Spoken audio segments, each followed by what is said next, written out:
The scalers, they're mostly harnessed by rope, and their intent is to kind of check the integrity. Most of it's checking the integrity of the rock slopes itself, but it's also working at high levels where you typically wouldn't be doing the work on foot.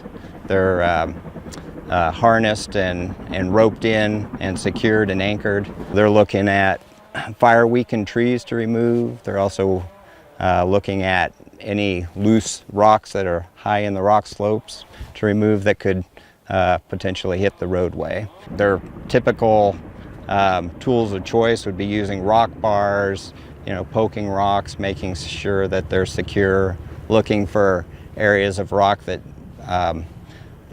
don't look like they're going to hold on the bank. They're cutting in areas that maybe the grade of the slope is just way too much for you and I to stand on. It did burn around the Terwilliger Hot Springs. There is some damage that's in there to include the trail going into Terwilliger Hot Springs, as well as trees that have been burning for an extended period of time, weakened root systems that have been coming down.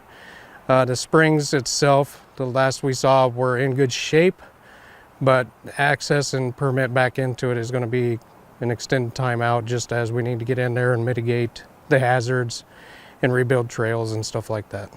Fires burnt through most of this area. There's still smokes within the area that we're working.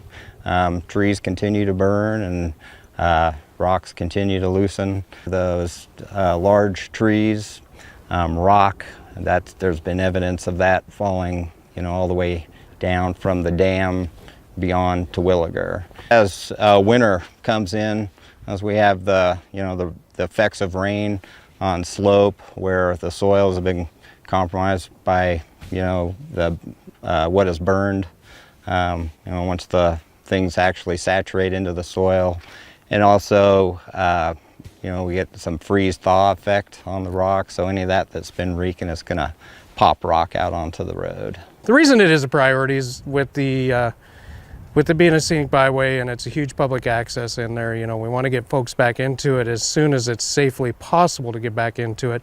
It may be still be an extended amount of time, but this is the start of moving towards that process of getting the road back open to the public.